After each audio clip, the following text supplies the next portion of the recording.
Hello students, welcome you all at Lokesh Sir Unlimited Study Zone। आइए super fast Hindi English physics study में आपका chapter wave optics start करते हैं। इसमें हम सारे एग्जाम के लास्ट ईयर क्वेश्चंस देखेंगे। वेव ऑप्टिक्स के क्वेश्चन नंबर 1 से स्टार्ट करते हैं। क्वेश्चन नंबर 1 में दिया गया है हिंदी में एक 4.7 इंटू 10⁻⁷ मीटर 4.7 इंटू 10⁻⁷ मीटर तरंग दैर्ध्य वाले विकिरण की एंगस्ट्रॉम में तरंग दैर्ध्य होगी। मतलब आपकी इसकी वेवलेंथ पूछी गई है इन एंगस्ट्रॉम। तो आपको एंगस्ट्रॉम में कन्वर्ट करना है। तो आपको पता है ये मीटर में है, तो एंगस्ट्रॉम में कन्वर्ट करने के लिए क्या करना पड़ेगा, 10 मीटर का डिवाइड कर देंगे। ओके, सो 4.7 इंटू 10⁻⁷ मीटर और 1 एंगस्ट्रॉम इक्वल टू 10⁻⁻10 मीटर होता है। सो 1 मीटर इक्वल्स टू हो जाएगा 10⁻+10 एंगस्ट्रॉम। तो मीटर को बदलने के लिए इसमें +10 का मल्टीप्लाई कर देंगे। 4.7 इंटू 10⁻⁷ इंटू 10⁻10 ये बदल जाएगा एंगस्ट्रॉम में। तो 4.7 इंटू 10 आएगा 3। तो सॉल्व कर लीजिए। 4.7 इंटू 10⁻3 मतलब कि कितना हुआ, 4700 एंगस्ट्रॉम। कितना हुआ, 4700 एंगस्ट्रॉम। तो इसका आंसर बी है 4700 angstrom, correct. Okay, next question, question number 2। Question number 2 है यंग के द्वि स्लिट प्रयोग में यदि स्लिटों और पर्दे की जिस पर व्यतिकरण का नमूना देखा जा रहा है के बीच की दूरी l है, सन्निकट फ्रिंजों के बीच की औसत दूरी x है, दो स्लिटों के बीच की दूरी d है, तो प्रकाश की तरंग दैर्ध्य क्या होगी। बहुत कठिन हिंदी दिखी है, बता देता हूँ इंग्लिश में। In Young's double slit experiment if the distance between, है ना, कह रहा है कि if the distance between the slit and screen be l, मतलब यहाँ से स्लिट से लेके स्क्रीन तक की डिस्टेंस कितनी है, l है। ओके, और दो जो क्लोजेस्ट फ्रिंज हैं उनके बीच की दूरी d है, इनके बीच की दूरी स्मॉल d है। ओके, दो क्लोजेस्ट, और आपको कह रहा है कि बताइए, और क्या दे रखा है, और x दे रखा है। No, this is not d, this is x। दोनों के बीच की दूरी, क्लोजेस्ट जो फ्रिंज है उनके बीच की दूरी x है, और आपको कह रहा है कि बताइए वेवलेंथ कितनी होगी। d दे रखा है स्लिट के बीच की डिस्टेंस। मान लो ये स्लिट 1 है, ये स्लिट 2 है, तो ये d है। तो आपको इनको याद है कि बीटा इक्वल्स टू होता था lambda small d upon capital D, याद है, फ्रिंज विड्थ, है ना। दो कंसेक्यूटिव फ्रिंजेस के बीच की दूरी क्या होती है, फ्रिंज विड्थ ही तो होती है। तो मतलब फ्रिंज विड्थ इस बार क्या दे रखा है, x equal to lambda d upon capital D। तो आपको लैम्डा चाहिए, और लैम्डा इक्वल टू क्या हो जाएगा, dx upon small d।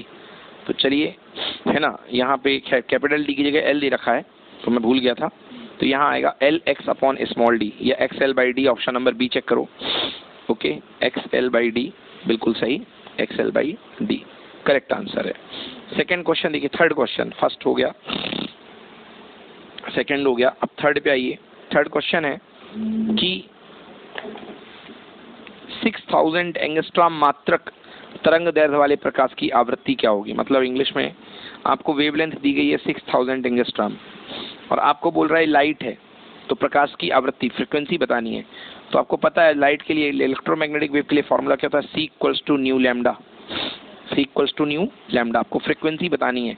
c fix होती है वैक्यूम में 3 इंटू 10⁸ मीटर पर सेकेंड, तो 3 इंटू 10⁸ मीटर पर सेकेंड, न्यू पता नहीं, और 6000 एंगस्ट्रॉम को भी मीटर में कन्वर्ट कर लो। 1 angstrom equal to 10⁻⁻10 metre. Okay, तो 3 इंटू 10 देखिए कितना बचेगा ये। So nu equals to 3 into 10⁸ divided by 6000 into 10⁻⁻10। Clear हुआ। तो इसको मैं लिख सकता हूँ 3 into 10⁸ divided by 6 multiplied by 10 में से 3 जीरो गया, मतलब -7। क्लियर हुआ ना, 10 में से 3 जीरो गया, -7। नाउ यदि मैं इसको लिख सकता हूँ 1/2 मल्टीप्लाइड बाई 8 एंड -7 ऊपर जाके हो जाएगा +7, तो 10⁻15। यदि मैं चाहूँ तो 1 10 इसको दे दूँ और 2 नीचे बचेगा, और ऊपर बचेगा 10⁻14। 2 5 यानी आंसर हुआ 5 इंटू 10⁻14 हर्ट्ज। चेक करिए, ऑप्शन नंबर ए दिख रहा है मुझे, option number A 3 third question का बिल्कुल सही, option number A. Next fourth question, next question fourth कह रहा है कि यंग का प्रयोग प्रमाणित करता है कि, ये मतलब यंग का एक्सपेरिमेंट प्रमाणित करता है कि फर्स्ट ए प्रकाश कणों से बना होता है, बी प्रकाश तरंगों से बना होता है, सी प्रकाश तरंगों और ना तरंगों ना कणों से बना होता है, और डी फ्रिंज की चौड़ाई दोनों स्लिटों के बीच की दूरी पर निर्भर नहीं करती। मतलब 4 ऑब्जर्वेशन है, इसमें से करेक्ट कौन सा है? तो भाई दिख रहा है साफ साफ, यंग्स ने बताया था लाइट की वेव थ्योरी बताई थी, है ना, मतलब रेडिएशन की। तो जो प्रकाश होता है वो किससे बना होता है? तरंग से, है ना। तो यंग ने बताया था कि लाइट का वेव नेचर है तरंग। सो यंग प्रयोग प्रकाश की तरंग प्रकृति को प्रमाणित करता है, means Young's experiment develop the wave theory of light, explains the wave theory of light, ठीक है ना। क्योंकि यंग्स का जो एक्सपेरिमेंट था वो था इंटरफेरेंस का था, समझ गए ना, जो इंटरफेरेंस का था। और जो इंटरफेरेंस कैरेक्टर होता है वो किसका होता है? वेव्स का होता है। ओके, इंटरफेरेंस वेव का कैरेक्टर होता है। 4 भी डन हो गया भाई। अगला क्वेश्चन देखिए, क्वेश्चन नंबर 5 है। 5th क्वेश्चन कह रहा है कि प्रकाश के लिए डॉपलर प्रभाव के संदर्भ में अभिरक्त विस्थापन प्रदर्शित करता है। ए ऑप्शन आवृत्ति में कमी, बी ऑप्शन आवृत्ति में वृद्धि, सी ऑप्शन तीव्रता में कमी, डी तीव्रता में वृद्धि। इंग्लिश में देखिए कह रहा है कि in the terms of Doppler effect the term red shift किसको इंडिकेट करेगा? तो देखिए रेड शिफ्ट, तो जब मैंने इसको पढ़ाया था, रेड शिफ्ट क्या होता है कि वेवलेंथ जो होती है वो रेड की तरफ शिफ्ट होती है। जो वेवलेंथ होती है वो किसकी तरफ शिफ्ट होती है? रेड हाईएस्ट वेवलेंथ है। कलर में रेड की वेवलेंथ क्या होती है? सबसे ज्यादा। और वेवलेंथ अगर बढ़ेगी तो फ्रीक्वेंसी क्या होगी? कम होगी, समझ गए ना। तो यदि वेवलेंथ में आप रेड की तरफ बढ़ोगे तो फ्रीक्वेंसी क्या होती जाएगी? कम। तो करेक्ट ऑप्शन क्या हुआ यहाँ? फ्रीक्वेंसी में कमी। ओके, तो आंसर ए है, आवृत्ति यानी कि फ्रीक्वेंसी में कमी, ए होगा। ओके, क्योंकि अभिरक्त विस्थापन तरंग दैर्ध्य की वृद्धि का संकेत है। मतलब जब भी आप रेड शिफ्ट होता है तो रेड शिफ्ट में आपकी जो वेवलेंथ होती है कंटिन्यूसली इंक्रीज करती जाती है, और हाईएस्ट वेवलेंथ क्या होती है? रेड, तो है ना। और इस तरीके से जो फ्रिक्वेंसी में होगी कमी होगी, क्योंकि अभिरक्त विस्थापन में लाल किनारे पर विस्थापित होती है जहां आवृत्ति कम होगी। मतलब कि रेड जोन में शिफ्ट होती जाएगी वेवलेंथ, जिससे कि फ्रिक्वेंसी लगातार इसकी कम होती जाएगी। और उसको डिटेल में देखेंगे रेड शिफ्ट वगैरह क्या होता है बाद में। नेक्स्ट देखिए अगला क्वेश्चन। चलिए नेक्स्ट क्वेश्चन, क्वेश्चन नंबर 6 है। क्वेश्चन नंबर 6 कह रहा है कि हाइगेंस तरंग सिद्धांत के द्वारा निम्न में से किन घटना की व्याख्या नहीं हो सकती है? अपवर्तन, डॉपलर प्रभाव, व्यतिकरण, प्रकाश वैद्युत प्रभाव। देखो भैया, अपवर्तन यानी मतलब कि according to the Huygens wave theory of light which of them can not be explain. अपवर्तन मीन्स रिफ्रैक्शन, तो रिफ्रैक्शन को तो बड़ा ब्यूटीफुली एक्सप्लेन किया था हाइगेंस ने। सेकेंड डॉपलर इफेक्ट, थर्ड क्या है? व्यतिकरण मीन्स इंटरफेरेंस भी हो सकता है, ठीक ना। जो 6th की यहाँ 6th क्वेश्चन की जो property number I think D है, यस एग्जैक्टली, क्योंकि तीसरा ऑप्शन है डॉपलर इफेक्ट। तो डॉपलर इफेक्ट भी वेव कैरेक्टरिस्टिक्स है, बट जो प्रकाश वैद्युत प्रभाव मतलब फोटो इलेक्ट्रिक इफेक्ट, वो एक वेव कैरेक्टरिस्टिक्स नहीं है। तो आप फोटो इलेक्ट्रिक इफेक्ट को पार्टिकल थ्योरी से एक्सप्लेन कर सकते हो, जो मैक्स प्लांक ने दी थी, समझ गए ना। तो आप इसको वेव थ्योरी के थ्रू फोटो इलेक्ट्रिक इफेक्ट को एक्सप्लेन नहीं कर सकते, आप इसको पार्टिकल थ्योरी से एक्सप्लेन कर सकते हो। नेक्स्ट क्वेश्चन 7 है, कह रहा है कि 5 × 10⁻14 हर्ट्ज आवृत्ति का एक वर्णी प्रकाश निर्वात में चलकर 1.5 अपवर्तनांक के माध्यम में प्रवेश करता है। इसका माध्यम में तरंग दैर्ध्य कितना होगा? चलिए देखिए क्या थी स्पीड, क्या फ्रिक्वेंसी थी? फ्रिक्वेंसी थी न्यू इक्वल टू 5 × 10⁻14 हर्ट्ज, समझ गए ना। अब ये थी फ्रिक्वेंसी इसकी। तो देखिए वेवलेंथ क्या रही होगी? लाइट जो है मोनोक्रोमेटिक लाइट है, किस में चल रही थी? वैक्यूम में। निर्वात मतलब वैक्यूम में चल रही थी, तो इसकी स्पीड क्या होगी? C = होता है न्यू लैम्डा, C = 3 × 10⁸ न्यू दिया है, 5 × 10⁻14 लैम्डा पता नहीं है ये। तो भाई लैम्डा कितना हो जाएगा? लैम्डा = 3/5 10⁸ समझ गए ना। सो लैम्डा = 3/5 मल्टीप्लाइड बाई 10⁻⁻6, इतना आ गया लैम्डा, मीटर में आएगा, ये लैम्डा आ गया है। अब क्या कहना है इसका? इसका कहना है कि इसको लैम्डा को, इस लाइट को अपन जो है 1.5 रिफ्रैक्टिव इंडेक्स के मीडियम में डाल देते हैं। ये लाइट आई, ये लाइट ऐसे आ रही थी वैक्यूम से, 1.5 रिफ्रैक्टिव इंडेक्स के मीडियम में डाल देते हैं। तो अपन जानते हैं कि lambda is inversely proportional to mu, मतलब म्यू बढ़ने से लैम्डा क्या होगा, कम। तो lambda dash equal to lambda original upon mu होना चाहिए कि नहीं होना चाहिए, क्योंकि कम होगा। तो लैम्डा ओरिजिनल कितना आया था, 3/5 इंटू 10⁻⁻6, और डिवाइड कर दीजिए म्यू कितना, 1.5 मतलब 3/2 होता है कि नहीं होता है, 1.5 मतलब 3/2। तो ये सॉल्व कर दीजिए इसको, तो 3/5 मल्टीप्लाइड बाई 2/3 मल्टीप्लाई 10⁻⁻6 मीटर है ये। तो 3 से 3 कैंसिल, 2/5 इंटू 10⁻⁻6, बट आंसर चारों एंगस्ट्रॉम में दिए हैं। तो एक काम करिए, 10⁻⁻10 का ऊपर मल्टीप्लाई करेंगे, तो 10⁻⁻10 का नीचे करेंगे। बोलो यस। तो अब ये मीटर किस में बदल जाएगा, एंगस्ट्रॉम में, ठीक है ना। तो देखिए क्या किया मैंने, तो ये 10⁻⁻10, ये -10 ऊपर जाएगा, +10 बन जाएगा। तो +10 बन जाएगा, तो 10⁻+10 और -6 गए तो कितना बचा, 10⁻4। बोलो यस। तो 10⁻4 मतलब 1 2 3 4, क्लियर, 4 0 हो गए, इंटू 10⁻10 मीटर एंगस्ट्रॉम में, ये एंगस्ट्रॉम बन जाएगा। 5 से 2 बार गए और साथ में 3 0, तो कितना आ गया, 4000 angstrom. So answer will be 4000 angstrom. Check करिए इसका आंसर ए,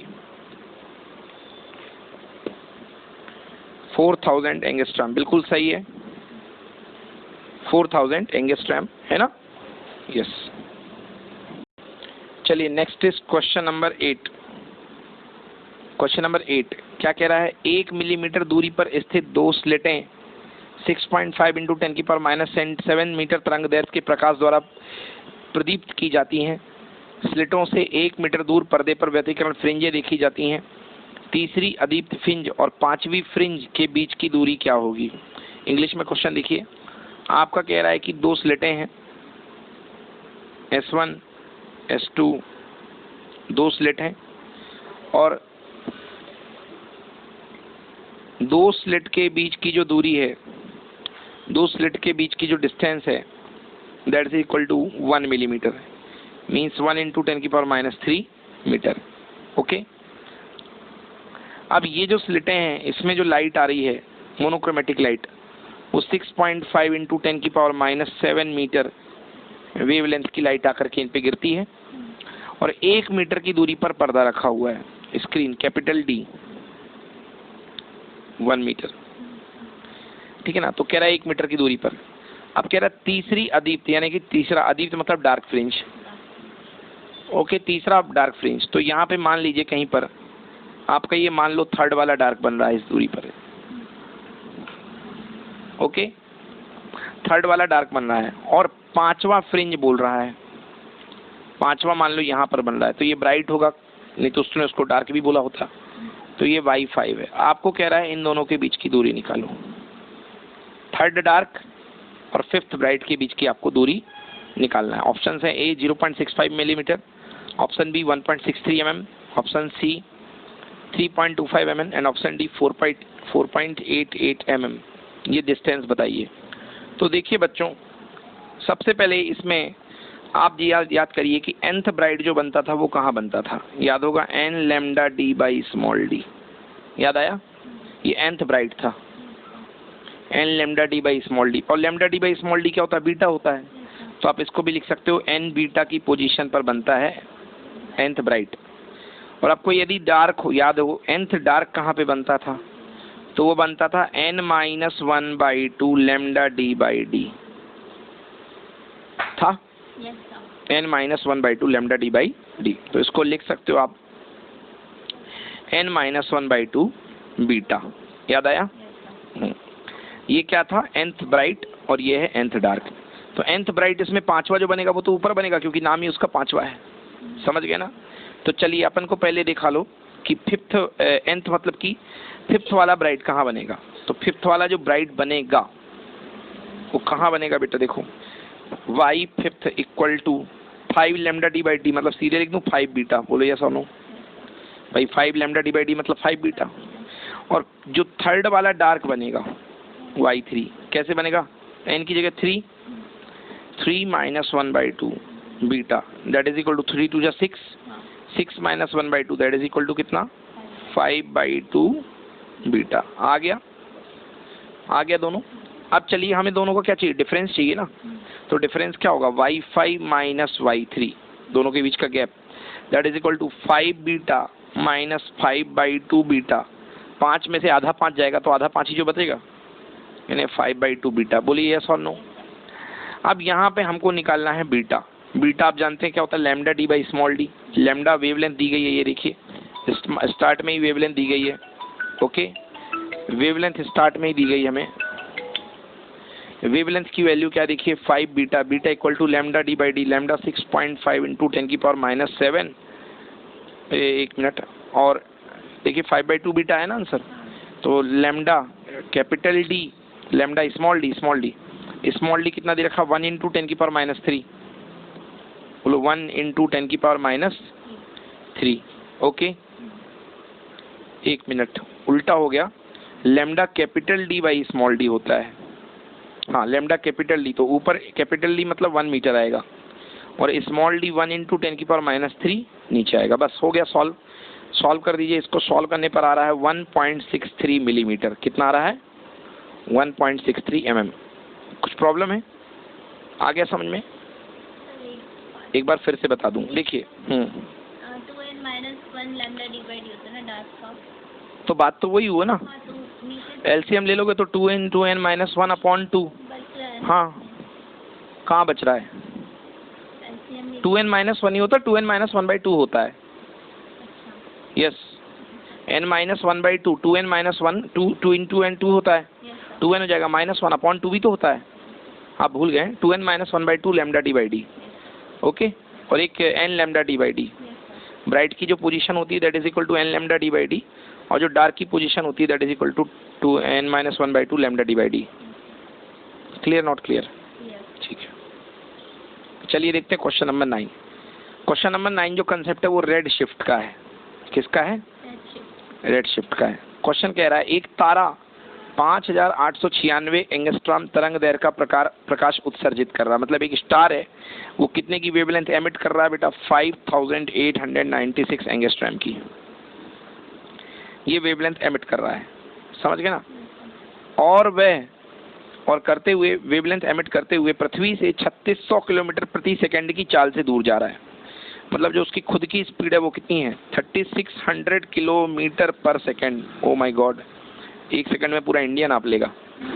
3600 किलोमीटर पर सेकंड की रफ्तार से भाग रहा है पीछे की तरफ, समझ गए ना। आपको बताना है कि वो जो है उसकी जो वेवलेंथ ऑब्जर्व होगी धरती पे खड़े हुए किसी बंदे को, ये कोई बंदा टेलीस्कोप लगा करके देख रहा है इस तारे को, स्टार को, ये स्टार, समझ गए ना। ये स्टार लगातार इससे दूर जा रहा है, लगातार इससे क्या है दूर जा रहा है। तो बताइए कि जो इसकी वेवलेंथ इसको ऑब्जर्व होगी वो कैसी ऑब्जर्व होगी। तो मैंने बताया, डॉपलर इफेक्ट में बताया था कि जब ये चीज़ दूर जाती है तो दूर जाती हुई चीज़ों की जो अपरेंट फ्रिक्वेंसी होती है वो क्या हो जाती है, कम होती जाती है, और पास आती चीज़ों की अपरेंट फ्रिक्वेंसी क्या होती जाती है, बढ़ जाती है। तो ये फ्रिक्वेंसी कम होगी इसकी, तो फ्रिक्वेंसी कम होगी तो वेवलेंथ क्या होगी, बढ़ेगी, तो इसको ये बढ़ के वेवलेंथ में दिखाई देगा। तो 5896 से ज़्यादा की वेवलेंथ से ये ज़्यादा दिखाई, मतलब ज़्यादा वेवलेंथ पर दिखाई देगा। अब सवाल तो ये है कि सर वो वेवलेंथ कितनी होगी। चलिए तो करते हैं। सबसे पहले स्पीड दी गई है, तो स्पीड को 3600 किलोमीटर पर सेकेंड को मीटर पर सेकेंड में बदल लो बेटा। 36,100 मल्टीप्लाइड बाई 1000 मीटर पर सेकेंड, 1 किलोमीटर में 1000 मीटर, बोलो यस। आ गया। अब नाउ रेड शिफ्ट क्या होता है, फॉर्मूला रट लो रेड शिफ्ट का, डेल्टा लैम्डा रेड शिफ्ट मतलब कितने का वेवलेंथ चेंज हुआ, इक्वल टू कितनी वेलोसिटी पे है with respect to speed of light multiplied by original wavelength. Delta lambda equal to v upon c multiplied by lambda, ठीक है ना। डेल्टा लैम्डा v कितना है 3600 मल्टीप्लाइड बाई 1000, बोलिए yes. Speed of light 3 into 10 की power 8 into lambda कितना था बेटा 5896, ठीक है ना, 5896। अभी मैं एंगस्ट्राम में लेके चल रहा हूँ तो सारा आंसर एंगस्ट्राम में ही आएगा, क्योंकि ऊपर वाली भी स्पीड मीटर पर सेकंड में है, नीचे वाली स्पीड भी मीटर पर सेकंड में है। क्लियर हुआ ना। चलो काट दो, 3 से कितने बार गया 12 बार। 1 2 3 4 5 जीरो कट गए 10 की पावर 8 से, तो 5 जीरो कट गए, ऊपर क्या आएगा 10 की पावर -3, तो 12 इंटू 10 की पावर -3। क्लियर हुआ। 12 इंटू 10 की power -3 multiplied by 5986 angstrom. Clear हुआ। तो इसको लिख सकता हूँ 12 इंटू 5986 डिवाइडेड बाई 1000। क्लियर हुआ। इतने एंगस्ट्रम, इतने एंगस्ट्रम। इसको सॉल्व कर लीजिए, तो इसको सॉल्व करने पर आंसर आएगा 70.75 angstrom is the answer. 70.75 angstrom. Clear हुआ। तो ये है हमारा, इतने से शिफ्ट हो जाएगा। This is called Doppler shift, this is called Doppler shift. तो बस डॉपलर शिफ्ट का फॉर्मूला याद कर लीजिए, delta lambda equal to original lambda जितना था multiplied by V by C. Clear हुआ। Delta lambda equal to original lambda multiply by V by C, यही फॉर्मूला है। तो देखिए यहाँ पे जो डेल्टा लैम्डा आ रहा है वो कैसा रहा, पॉजिटिव में आ रहा है, मतलब वेवलेंथ बढ़ रही है। डेल्टा लैम्डा पॉजिटिव है मतलब वेवलेंथ बढ़ रही है, तो वेवलेंथ बढ़ रही है मतलब यहाँ पे कौन सा शिफ्ट होगा, रेड शिफ्ट होगा। कौन सा शिफ्ट होगा, और जो तारा है उसका कलर आपको लाल दिखाई देगा, ठीक है ना, रेड दिखाई देगा, क्योंकि उसमें वेवलेंथ बढ़ रही है, मतलब वो वेवलेंथ बढ़ने के कारण किस तरफ जाएगा, रेड कलर की तरफ। ओके, तो तरंग दैर्घ्य बढ़ता हुआ प्रतीत होगा, क्योंकि तारा दूर जा रहा है पृथ्वी से दूर, इसलिए यहाँ पे लाल विस्थापन होगा, मतलब रेड शिफ्ट होगा। Okay done. नेक्स्ट क्वेश्चन, अगला क्वेश्चन, क्वेश्चन नंबर 10। एक प्रकाश स्रोत किसी प्रेक्षक की ओर 0.8 सी वेग से उपगमित है ना, मतलब अब देखिए यहाँ पे प्रॉब्लम हो रही है, 0.8 सी वेग से उपगमित है, मतलब दूर ही जा रहा है। यस, उपगमित का मतलब दूर जाना है ना। हाँ, तो मतलब कुल मिला के एक लाइट सोर्स, वही तारा मान लो लाइट सोर्स, और क्या, कोई तारा है, ये कोई ऑब्जर्वर है, अर्थ से देख रहा है, ऑब्जर्वर अर्थ से देख रहा है, ये जो है, ये लाइट सोर्स जो है ये भाग रहा है पीछे की तरफ, कितने वेग से, 0.8 times of speed of light से ये जा रहा है, ठीक है ना। अगर इसकी जो रियल वेवलेंथ थी वो थी 5500 एंगस्ट्रम, तो आपको बताना है कि डॉपलर शिफ्ट कितना है। तो अभी भी पढ़ा अपन ने, delta lambda equal to lambda times V by C. तो लैम्डा कितना दिया है 5500 angstrom multiplied by V. V मतलब कितना है 0.8, मतलब 8/10 into speed of light C. बोलिए ये नो, और अपॉन तो सी है ये, तो सी से सी कैंसिल, मतलब कि 8/10 टाइम्स ऑफ सी, मतलब 5500 डिवाइडेड बाई 10 मल्टीप्लाइड बाई 8, तो 0 से 0 कैंसिल, और एंगस्ट्रम में आंसर तो आएगा ही। सॉल्व ही कर लो लगे यहाँ, तो 8 0 आ गया, 8 5 40, कैरी आई 4, और 8 5 40 प्लस 4 4400 एंगस्ट्रम। चेक करो है ऑप्शन में क्या, ए 4400 एंगस्ट्रम से ये दिखाई देगा। क्लियर हुआ कि नहीं हुआ। यस, तो 4400 एंगस्ट्रम का इसमें शिफ्ट आ जाएगा। Clear, any problem. Next question, अगला क्वेश्चन 11th है। प्रकाश की तरंग प्रकृति के लिए प्रमाण नहीं प्राप्त किया जा सकता। फर्स्ट, तरंग प्रकृति मतलब वेव थ्योरी के लिए फर्स्ट है परावर्तन से, डॉपलर प्रभाव से, व्यतिकरण से, विवर्तन से। मतलब कि by which of the following it is not the evidence of the wave theory of light. परावर्तन means reflection. Yes, reflection is not the satisfactory evidence because reflection जो है वो वेव नेचर भी शो करता है, और साथ में पार्टिकल नेचर भी शो करता है। समझ गए ना। तो मतलब कि जो रिफ्लेक्शन है, रिफ्लेक्शन के थ्रू आप नहीं बता सकते हैं। समझ गए ना। रिफ्लेक्शन से आप जो है एक्सप्लेन नहीं कर सकते हैं वेव कैरेक्टरिस्टिक्स को। मगर व्यतिकरण मीन्स इंटरफेरेंस से कर सकते हैं, डॉपलर इफेक्ट से कर सकते हैं और डिफ्रैक्शन से कर सकते हैं, बट रिफ्लेक्शन से आप कंप्लीटली सर्टेन नहीं हो सकते, निश्चित नहीं हो सकते हैं कि वो वहाँ पे वेव ही है। तो करेक्ट आंसर इसका ए होगा। Done. Next second 12th question. दो प्रकाश स्रोतों को संबद्ध कहते हैं यदि वे प्राप्त किए जाते हैं। संबद्ध, कोहेरेंट, कोहेरेंट। दो प्रकाश स्रोतों को संबद्ध कहते हैं यदि वे प्राप्त किए जाते हैं। फर्स्ट ए, दो भिन्न बिंदु स्रोतों जो समान तरंग दैर्ध्य का प्रकाश उत्सर्जित करते हैं। बी, एक बिंदु स्रोत से। सी, एक चौड़े स्रोत से। डी, साधारण बल्बों से जो भिन्न प्रकाश का विभिन्न तरंग दैर्ध्य उत्सर्जित करते हैं। मतलब कि दो कोहेरेंट सोर्स आप कैसे मिल सकते हैं आपको। तो आपको दो सोर्स हैं। इसका करेक्ट आंसर क्या है 12th क्वेश्चन का? करेक्ट आंसर है बी। करेक्ट आंसर है B, options B, options A. दो भिन्न बिंदु स्रोत जो समान तरंग दैर्ध्य का प्रकाश उत्सर्जित करते हैं। Means two different point sources which are creating the same wavelength, है ना, which creating the light of same wavelength, ठीक है ना। तो ठीक है, वेवलेंथ तो सेम है, मगर अगर दोनों में फेज डिफरेंस बदल रहा होगा तो ये कोहेरेंट नहीं होगा। बी, एक पॉइंट सोर्स से। हाँ बिल्कुल सही बात है, हमने जो कोहेरेंट सोर्स क्रिएट किया था वो एक पॉइंट सोर्स से ही तो किया था। पहले एक पॉइंट सोर्स का वेव फ्रंट लिया था, फिर दो स्लिटों से इस वेव फ्रंट को क्या किया था, डिवाइड किया था, याद है।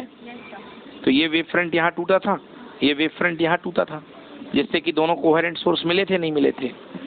तो करेक्ट आंसर इसका बी है ना, एक बिंदु स्रोत से।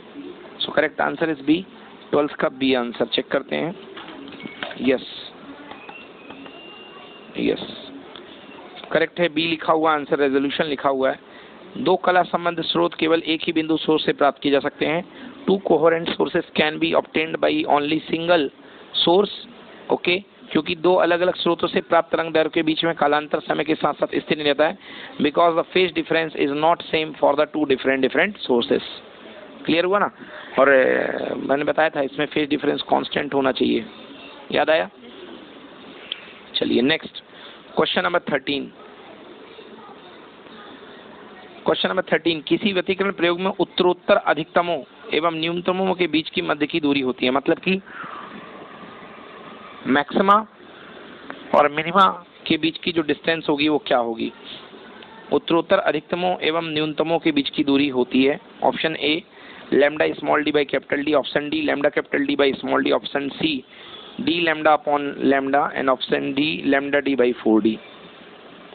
तो आपको बताना है कि इन ड्यूरिंग एनी एक्सपेरिमेंट, कौन सा एक्सपेरिमेंट, इंटरफेरेंस एक्सपेरिमेंट, उत्तरोत्तर अधिकतम एवं न्यूनतमों के बीच की दूरी। क्वेश्चन नंबर 13 देखिए। क्वेश्चन नंबर 13 कह रहा है किसी व्यतिकरण के प्रयोग में उत्तरोत्तर अधिकतमों और न्यूनतमों के बीच की दूरी होती है। तो मैक्सिमा और मिनिमा के बीच की डिस्टेंस पूछी गई है, तो सीधी बात है lambda D by lambda small D by capital D, या lambda capital D by small D. बताइए क्या होता है। बिल्कुल सही, तो आंसर इसका बी होगा, lambda capital D by small d. 13 done. Okay, then question number 15 आइए। निम्न में से कौन सा कथन सत्य नहीं है। विच of the following is not true. आपको बताना है इनमें से कौन सा सत्य नहीं है।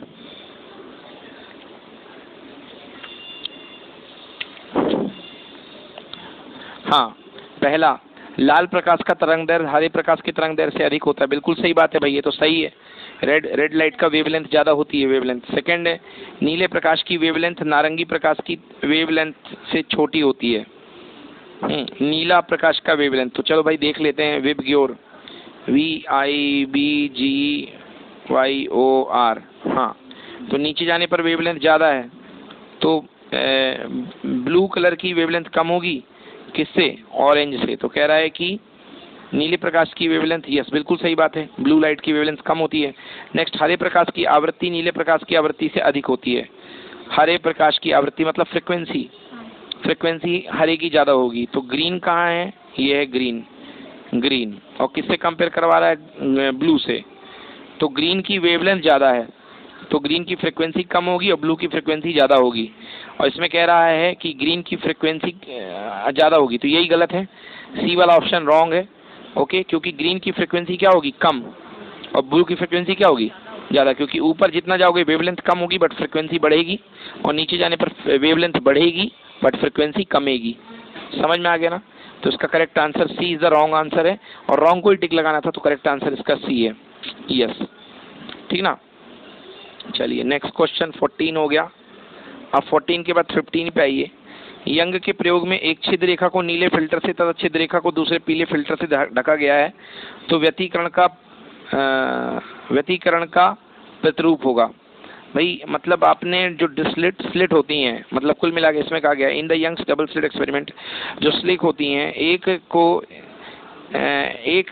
रेखा छिद्र को नीले फिल्टर से, मतलब एक में ब्लू फिल्टर लगा दिया गया है और एक में येलो फिल्टर लगा दिया गया है, एक में येलो फिल्टर लगा दिया गया है। तो आपको बताना है कि बताइए इस समय जो पैटर्न बनेगा, इंटरफेरेंस पैटर्न बनेगा, वो कैसा होगा, नीला होगा, पीला होगा, हरा होगा, नहीं बनेगा।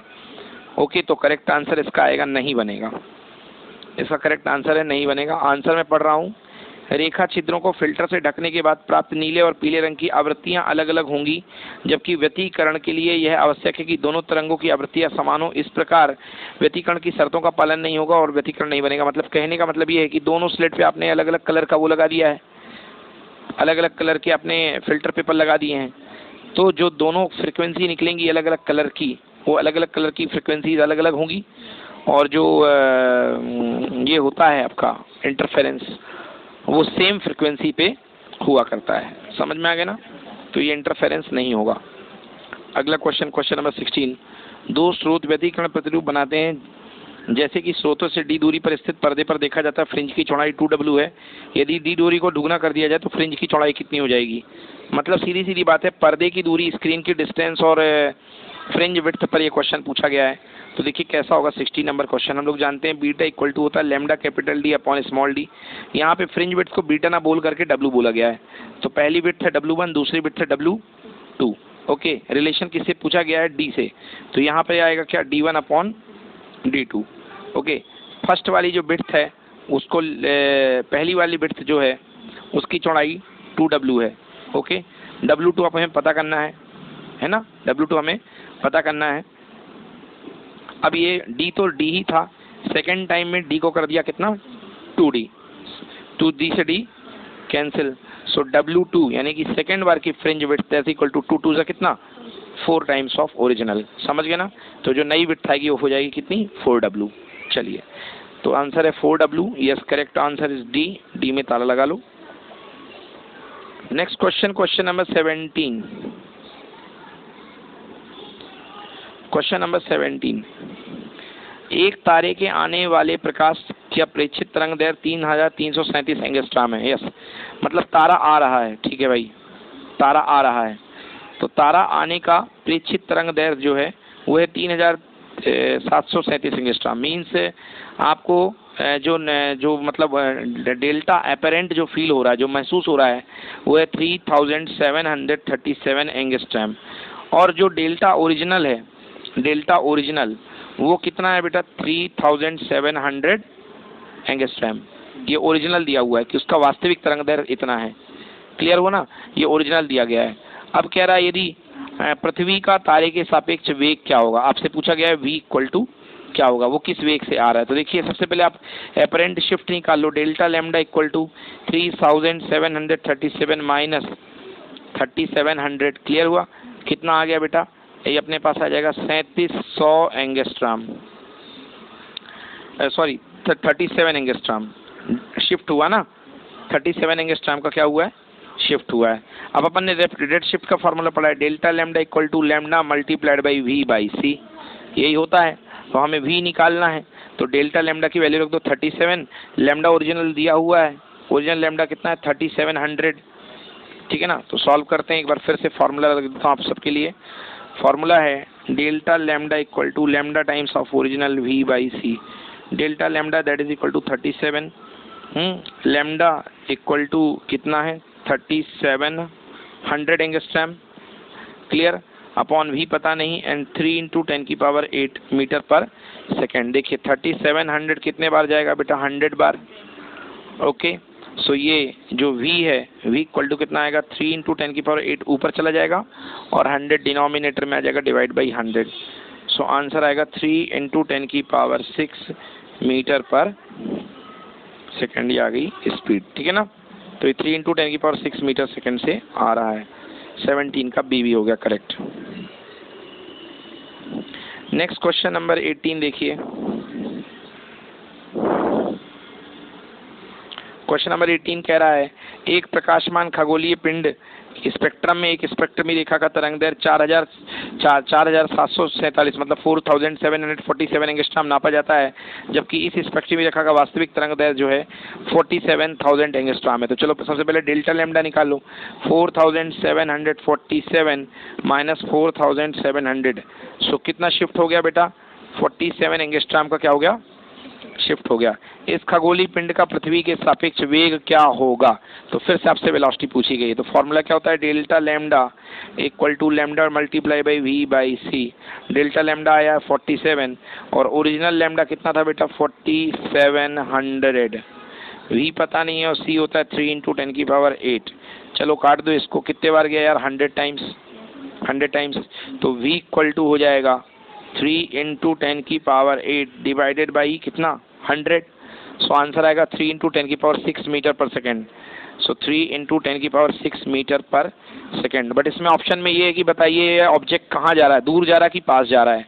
तो देखिए यहाँ पर जो फ्रिक्वेंसी है वो लगातार बढ़ रही है, सॉरी फ्रिक्वेंसी नहीं, वेवलेंथ बढ़ रही है, वेवलेंथ बढ़ रही है। जब भी वेवलेंथ इंक्रीज होती है मतलब कहाँ जाता है? दूर जाता है ना? तो अवे फ्रॉम द अर्थ, तो उसका answer 3 into 10⁶ away from the earth. तो आंसर डी होना चाहिए इसका। 1918 का डी बिल्कुल सही, क्योंकि वेवलेंथ बढ़ रही है इसका मतलब ये दूर जा रहा है। क्लियर हुआ? तो ये हो गया भैया रेड शिफ्ट का फॉर्मूला। चलिए देखिए क्वेश्चन नंबर 19 क्या कह रहा है। 19 क्वेश्चन पढ़ता हूँ। यंग के द्विस्लिट प्रयोग में यदि किसी बिंदु पर व्यतिकरण करने वाली तरंगों के बीच कोलांतर फाई हो तो उस बिंदु पर तीव्रता निम्न व्यंजक से क्रिएट हो सकती है। 4 ऑप्शन है आपके सामने, आपको बताना है कि जो इंटेंसिटी होगी वो किस वाले रिलेशन से दी जा सकती है। ओके, 4 ऑप्शन है। तो मान लीजिए आपके पास 2 वेव्स हैं, एक का एम्पलीट्यूड है A1, दूसरे का एम्पलीट्यूड है A2। तो जो नेट एम्पलीट्यूड निकलता है उसका फॉर्मूला क्या होता है? R square equal to A1 square plus A2 square plus 2A1 A2 cos theta. याद आया? यदि ऐसा नहीं है तो याद होगा A square plus B square plus 2AB cos theta, जो नेट एम्पलीट्यूड निकलता है। हम जानते हैं इंटेंसिटी इज प्रोपोर्शनल टू क्या होता है? R का स्क्वायर। इंटेंसिटी प्रोपोर्शनल टू होता है R का स्क्वायर। क्लियर हो गया ना? तो इंटेंसिटी प्रोपोर्शनल टू R का स्क्वायर होता है, इसका मतलब intensity is proportional to R का square means A1 square plus A2 square plus 2A1 A2 cos का क्या? थीटा। ये कांस्टेंट है, मैं इसे क्या एक नया कांस्टेंट ले लेता हूँ, I is proportional to A। Clear हुआ? I is proportional to A and यहाँ पे ये है प्लस 2 है ना? आई नहीं यही रहने दो, पूरा जो भी कांस्टेंट है प्लस देखिए ये जो है ये भी कांस्टेंट आएगा, तो plus B cos of theta या फाई, जो भी एंगल है आपका तो आ सकता है। तो ये इंटेंसिटी इसके प्रोपोर्शनल बनेगी। ओके, सो इसमें ऑप्शन में इक्वल दे दिया गया है, I is equal to A plus B cos phi. कहे ना वो प्रोपोर्शनल ही चाहिए बट ये इक्वल दे दिया गया, तो इसका आंसर होगा D. Okay, answer equal to D, I is equal to A plus B cos phi. Question number 20 देखिए। प्रकाश की प्रकृति के विषय में आधुनिक सिद्धांत के अनुसार प्रकाश की प्रकृति मतलब मॉडर्न थ्योरी ऑफ लाइट क्या कहती है कि लाइट जो है वो कैसा नेचर का है? डुअल नेचर का है। तो करेक्ट आंसर क्या होगा इसका? सी, द्वैत अर्थात कणिका और तरंग दोनों, means dual nature both as particle as well as wave. ठीक है ना? तो करेक्ट आंसर इसका होगा 20th है ना? हाँ 20th का डी, सी 20th का सी। नेक्स्ट क्वेश्चन देखिए। द्विक प्रिज्म के प्रयोग में एक 500,000 एंगस्ट्रॉम तरंग लंबाई के प्रकाश के कला संबद्ध स्रोतों इसे 1.0 मीटर पर रखे पर्दे पर 5 मिलीमीटर फिन चौड़ी प्राप्त होती है। दोनों कला संबंधों के बीच की दूरी क्या होगी? मतलब आपको स्मॉल डी निकालना है। आपको क्या निकालना है? Small D. तो सब कुछ दिया गया है, यहाँ पे वेवलेंथ दी गई है, यहाँ पे कैपिटल डी दिया गया है, यहाँ पे आपको फ्रिंज की विड्थ दी गई है तो आपको स्मॉल डी निकालना। हम जानते हैं कि बीटा इज इक्वल टू होता है lambda capital D upon small d. So small d equal to lambda capital D by कितना हो जाएगा बीटा, तो वैल्यू रख दो lambda capital D by beta में। सो आपका स्मॉल डी आ जाएगा और सॉल्व करने पर आ रहा है 0.1 mm। कहिए तो लैम्डा रख दूँ। लैम्डा आपको दिया 5000 angstrom means 5000 into 10⁻⁻10 into capital D 1 metre दिया गया कैपिटल डी। ओके 1 मीटर दूरी है में है पर्दा। और जो आपका कैपिटल डी अपॉन बीटा जो दे रखा है आपको, जो फ्रिंज विड्थ दे रखा है वो कितना 5 mm यानी 5 इंटू 10⁻⁻3। तो इसको सबको सॉल्व कर लीजिए, आपके पास आएगा 0.1 mm इज द आंसर। अगला क्वेश्चन 22 है, एक गतिमान तारे से पृथ्वी की प्रकाश की तरंग लंबाई में 0.05% की कमी प्रेक्षित की जाती है। पृथ्वी के सापेक्ष तारा किन वेलोसिटी से दूर जा रहा है, पास आ रहा, आपको बताना है। ओके तो सबसे पहले देखिए कितनी कमी देखी गई है, 0.05 है ना। मतलब आपको क्या दिया गया है, ये आपको कमी देखी गई है वेवलेंथ में, मतलब delta lambda equal to 0.05% of lambda. मतलब जो आपको वेवलेंथ दिखा गया है, वेवलेंथ में चेंजेस, इसको अपन क्या बोलते हैं, शिफ्ट, रेट शिफ्ट बोलते हैं, वेवलेंथ शिफ्ट इक्वल टू 0.05। 0.05 क्या होगा बेटा, 5/100, बोलो यस और नो, इंटू परसेंट मतलब 1/100 है ना, और साथ में लैम्डा। तो कुल मिला के आ गया कितना, 5 इंटू 10⁻⁻4। ये कितना आ गया, 5 इंटू 10⁻⁻4 लैम्डा। ये आ गया अपने पास, शिफ्ट कहला गया delta. Okay now delta lambda का फॉर्मूला होता है लैम्डा मल्टीप्लाइड बाई V/c। तो ये कितना आया है भाई, ये आया है 5 इंटू 10⁻⁻4 इक्वल टू लैम्डा की जगह लैम्डा रहने दीजिए, V 5 into 10⁻⁻4 lambda, sorry lambda भी तो है, इंटू लैम्डा, और V अपन को फाइंड करना है ना, V अपन को फाइंड करना है। और C क्या होता है, 3 इंटू 10⁸ मीटर पर सेकेंड। चलिए लैम्डा से lambda cancel, so V equal to 5 into 10⁻⁻4 multiply 3 into 10⁸। Clear हुआ, 3 इंटू 10⁸। तो सॉल्व कर लीजिए, 5 गुणे 3 कितना हो गया, 15 मल्टीप्लाई बाई 10⁻4 10⁻4, ठीक है ना, 10⁻4 V इक्वल्स टू इतने मीटर पर सेकेंड। क्लियर हुआ, 3 5 15, और डेसिमल में लिख सकते हो तो 1.5 इंटू 10⁵ मीटर पर सेकेंड V। समझ में आया। अब देखिए वेवलेंथ कैसा आ रहा है, यहाँ पे जो शिफ्ट आ रहा है वो 5 इंटू 10⁻⁻4 आ रहा है ना। तो बताइए कि ये पार्टिकल कहाँ जाएगा, 5 इंटू 10⁻4। देखो जो वेवलेंथ है, वेवलेंथ में कमी हो रही है, 1 से वेवलेंथ कम हो रहा है, मतलब उसके 100% से कम हो रहा है। 0.05% उसके 100% क्या है, बहुत कम है, मतलब वेवलेंथ कम हो रही है। बढ़ती वेवलेंथ तो पार्टिकल दूर जा रहा था, वेवलेंथ कम हो रही है मतलब पार्टिकल अर्थ के पास में आ रहा है। ओके लैम्डा में कमी हो रही है, इसलिए यहाँ पे ये शिफ्ट कहलाएगा ब्लू शिफ्ट। क्या कहलाएगा, ब्लू शिफ्ट, क्योंकि विबग्योर स्पेक्ट्रम में सबसे ऊपर वायलेट होता है और नीचे पे रेड होता है, तो अपन इसको बोलते हैं ब्लू शिफ्ट, ठीक है ना, क्योंकि फ्रिक्वेंसी लगातार कम हो रही है। क्या हो रही है, कम। तो यदि कम फ्रिक्वेंसी की तरफ मूवमेंट हो रहा है तो आपका ब्लू शिफ्ट कहलाएगा।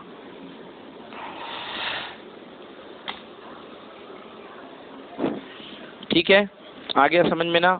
यहाँ पे फ्रिक्वेंसी लगातार, वेवलेंथ कम हो रही है, सॉरी वेवलेंथ कम हो रही है, फ्रिक्वेंसी लगातार बढ़ेगी, है ना। वेवलेंथ अगर रेड की तरफ जाती तो अपन रेड शिफ्ट बोलते, बट यहाँ वेवलेंथ कम हो रही है तो मतलब किसकी तरफ बोलेंगे, ब्लू की तरफ, तो ये ब्लू शिफ्ट कहलाएगा। और इसी तरीके से इसका आंसर निकला जाता है। क्वेश्चन नंबर 22 भी done. Question number 23, y1 equal to a sin omega T और y2 equal to a cos omega T के बीच में कालांतर। अरे भाई साफ दिख रहा है, ये साइन का, ये कॉस का है। साइन और कॉस वाले में कितने का फेज डिफरेंस होता है, π/2 का, ठीक है ना। क्यों होता है, देखो इसको, ये थोड़ी सी मैथमेटिक्स इसमें लगेगी, तो आंसर इसका C है, π/2 बी आंसर। अब यदि इसकी मैं बात करूँ a sin omega T, a cos omega T की, तो देखो क्या सीन है। क्वेश्चन नंबर 23, आपके पास y इक्वल टू क्या है, a sin ओमेगा टी, और y इक्वल टू अपने पास b cos ओमेगा टी। तो आप इसको लिख सकते हो b sin omega T plus π/2। कितने का फेज डिफरेंस दिख रहा है, π/2 का। कितने का फेज डिफरेंस है, π/2, अर्थात π/2 का फेज डिफरेंस इसमें इन्वॉल्व हो गया है cos पहुंचने के लिए। क्लियर है ना, तो फेज डिफरेंस जो आएगा वो π/2 का ही आएगा। है ना। अब ये भी साइन का, ये भी साइन का, तो फेज डिफरेंस साफ साफ दिख रहा है पाई बाई 2।